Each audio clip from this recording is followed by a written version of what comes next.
रोज नहाना ज़रूरी है? मुस्तहब है। नहीं नहाया तो गुनाह नहीं है, लेकिन फजाइल बहुत है इसके, नहाना चाहिए। क्या नहाते वक्त किबले की जानिब चेहरा या कमर की जा सकती है? अगर सित्र खुला हुआ है तब तो बेहतर यह कि किबले की तरफ मुंह या पीठ ना करे नहाते वक्त। और इस्तिंजा खाने में तो किबले की तरफ मुंह या पीठ करना इस्तिंजा करते वक्त ये तो हराम है। क्या औरत अपने मखसूस अय्याम में भी नहा सकती है? और नहाने में क्या अगर ज़रूरत है, ठंडक के लिए, गर्मी हो रही है तो नहा सकती है, सफाई के लिए नहा सकती है। औरत के लिए गुस्ल करते वक्त क्या सर के बाल खोलना ज़रूरी है? खोल कर मतलब धोना फ़र्ज नहीं है, सख्त गुंदी भी है, इतनी सख्त ना हो के इसकी जड़ें भी तर ना हो।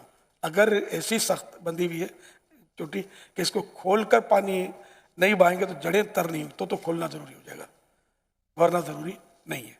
हाथ में नेल पॉलिश लगी हो, क्या गुस्ल हो जाएगा?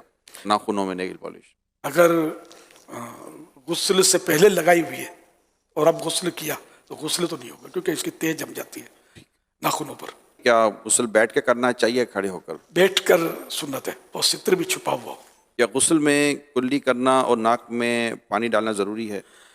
डाला नहीं जाता, नाक में पानी चढ़ाना होता है नरम हड्डी तक, तो ये गुस्ल में फ़र्ज है, वज़ू में सुन्नत मुअक्कदा है। और कुल्ली भी पूरे मुंह के हर कलपुर्जे में पानी पहुंच जाए, दांतों की खिड़कियों में, सुराखों में, गैप होते हैं सब जगह, जबान की करवटों, जबान के नीचे सब जगह पानी पहुंच जाए हल्की जड़ तक, ये गुस्ल में फ़र्ज है, वज़ू में सुन्नत मुअक्कदा है। जब आप कहते हैं गुस्ल में फ़र्ज़ है तो ये आम गुस्ल में फ़र्ज़ है या जब फ़र्ज़ गुस्ल किया जाए तो फ़र्ज़ है? जब भी गुस्ल करे तो ज़ाहिर है कि जब